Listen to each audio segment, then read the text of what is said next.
Hey guys, thanks for watching this video. Please download my latest ebook.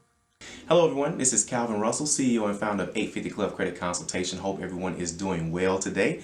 So I am back to get videos going and things of that sort, and I had a short trip in Florida, and now we're getting ready to get some things going. But there's one topic though, and I try to keep my topics, based on the questions and the comments that I get and the emails that I get. And I think this is a really good topic to talk about because again, people, it's actually part of the reason why you guys are watching videos like this on YouTube or Googling things, is because there's a reason why. Okay, so let's just go straight into it. Why banks, schools, and universities don't talk about credit the way that they should, if they're even doing it. Okay, because I know sometimes just based on my personal experience in life, I've never seen a school talk about credit. So I've never seen a university talk about credit. I know, of course, they're going to always hint at it if you're in like business school or something like that, and of course, but there's usually no one that's certified or that knows what they're talking about. They're just usually going off their own personal experience or maybe some of their colleagues or friends. Okay, but let me just break down why banks, schools, universities do not talk about credit, or why they don't educate on it. The number one reason is because if they taught everyone about it, then everyone would take advantage of it. Let's think about it. Do you think that a bank makes more money on a person that has a low credit score with a higher interest rate, okay? Or do you think they make more money on a person that has a great credit score with a lower interest rate? You guessed it, the person that has a lower credit score. So now the chances of a person having a low credit score and knowing everything about credit, they don't have to know everything, but they have to have a general knowledge of, because some people, they know the basic, the very, very basic. Paying bills on time, opening certain accounts, but it's a lot more to it than that. I've seen people, they say, oh, well, a credit card improves your score, and a person goes open a credit card every month. So there's little things like that. Or some people hold on to secured cards too long. It's just a lot that goes behind credit. My point is that the main reason why they don't want you to know is because if everyone knew, the bank couldn't make any money. They don't want you to know. The bank knows this. There are bank representatives going to be watching this video, and they know for a fact. But this is no secret. Think about it. If you want to get a credit card, let's say with the bank that you have your checking account with, they see the money every single week, every 2 weeks, or whenever you get paid, right?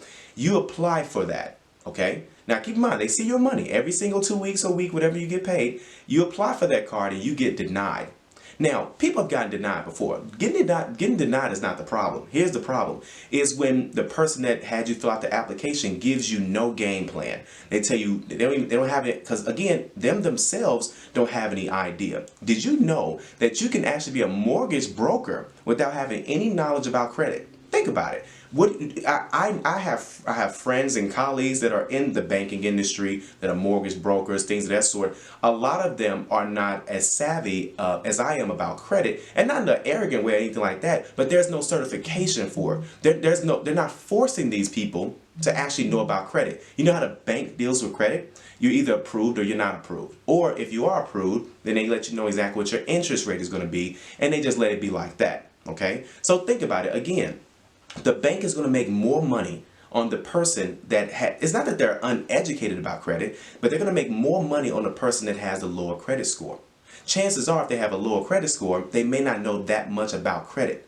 If the bank spends a lot of time, not even a lot of time, but if the bank has programs and educational seminars and things of that sort on how to improve your score so you can eventually get a lower interest rate, what do you think is going to happen?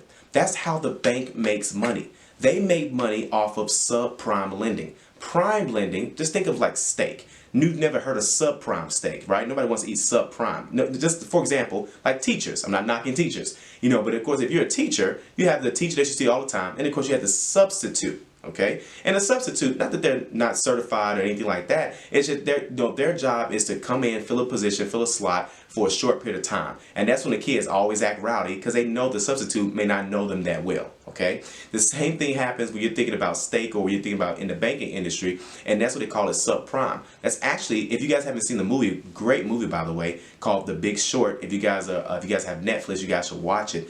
And in that movie, they talked about how 2008 came about, and it was mainly because of the subprime lending market. Because again, they didn't think that people would not know, well, they saw it coming eventually. But again, these were people that should not, a lot of them should not have gotten approved for mortgages, but it had gotten so out of hand. It went from just making money to now just saying, okay, well, no one's going to regulate us, so we're going to make more money out of it, okay? But that's what's going on. Think about it. If a person has, let's say, an auto loan, and they have, it's a $20,000 auto loan, and they have a 20% interest rate, they don't want you to know how to refinance. Because again, that's why banks, I'm going to do another video on why banks won't let you refinance your car. Well, most of the time it's auto loans. Banks will always, I won't say always, but it's easier to refinance a home than it is to refinance a car, which I'll talk about in another video. But either way, they don't want you to know how to do that. Why? Because they're making less money. The less you know about credit, is the more money that they're going to make. So you have to educate yourself. That's why it's not until you get older. Some of you guys are out of college, or of course, because I look at the statistics, and it looks like a lot of you guys are at least about 25 and of course older. But I say that to say this is when you guys have already started to learn about the credit. But think about that. You've gone through grammar school, well, of course, high school at least, college, and then of course, where do you get your information from? Your parents? What if they don't know? Now you have an entire generation of people not knowing. When I worked at the car dealership, parents would literally drop their kids off at the dealership. Not all the time, but I mean, this isn't the mall, because for one, the parent knew that they were not in the condition, well, I'm saying in the position to actually co-sign for that child. That plays a huge role when you're talking about, helping your child out and things of that sort, okay? This isn't about helping your children. It's more so about why can't they help? Because there's no structure as to why people don't know about credit. It's the same thing about teaching people about business ownership or entrepreneurship. Think about it. The market is trained to have more workers than it is to teach about entrepreneurship. Now, I'm not saying everyone should be an entrepreneur, don't get me wrong, because it's a lot of work and things of that sort. But my point is that people should at least have that option. But then again, if you teach everyone about entrepreneurship, somebody's got to work for someone, if you think about it, right?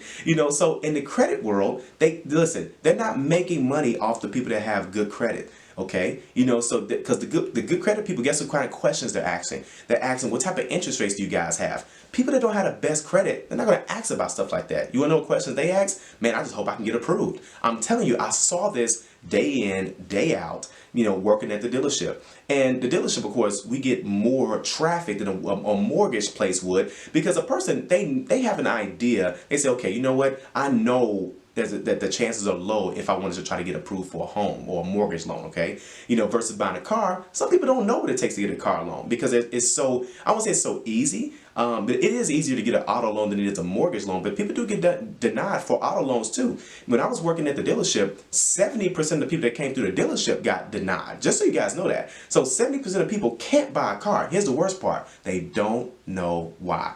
Hopefully my videos have helped, and try to educate people on this stuff, because this is my passion. If you guys can't tell, I love helping people, and this is something I feel like, it's not just about credit itself. It's more so what we can do about it. I'm going to spend more time talking about what we can do with credit, because I just wrapped up, well, not just, but my house has now been on the market for 21 days, the house that I flipped. So don't worry, I'm going to do an entire video series on that, and I'll have, of course, the free part and, of course, the premium, because I want to show you guys step by step how I did it. Don't worry, I'll give a lot of stuff away for free, so don't you worry. I'll make sure you guys get a lot of good information for sure. You guys know me by now. So, but either way, I say again, just to repeat, banks will never put nothing in place like that. You guys got to know this, because that's how they make money, okay? And again, you have to find people that's like myself or anyone else that knows about this type of stuff. But then that's why I gotta do another video on. You gotta be careful who you listen to. There's a lot of people on YouTube talking like they know about credit, but again, they only know about their situations or their few clients that they've seen.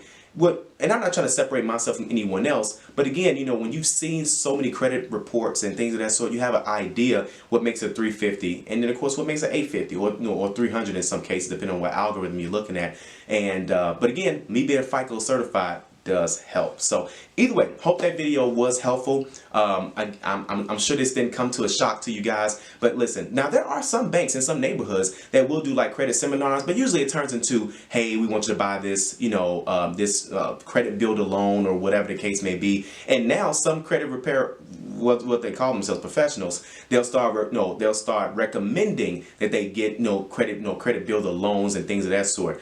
Me personally, I don't think it makes sense to borrow money to actually necessarily build credit, because it's harder to get approved for those loans as it would be a credit card, but again, what do I know? So but either way, if you guys like this video, give it a thumbs up. If you guys want to see more videos like this and keep track of what's coming soon, click the subscribe button below. And of course, if you know someone that's like, man, I wonder why banks don't teach this stuff, I'm telling you, because that's how they make money. It's the higher the interest rate, the better the chances of them actually making that amount of money. And you're probably thinking to yourself, well, if a person has a poor history of paying people on time, why would they take so much risk? Because there's money. The more risk is going to always be where the most money is. It's kind of like getting into real estate versus getting into stocks. I got a video about that. A lot of people get into stocks because it's low risk. It's like a crapshoot. Hey, you get lucky or don't get lucky. But with real estate, you can control it. And of course, with the banking industry, they say, listen, we're going to take more risk on this person. And of course, that's why so many people are upside down and have negative equity on auto loans. And because they don't even know how to refinance. But I'm giving so much information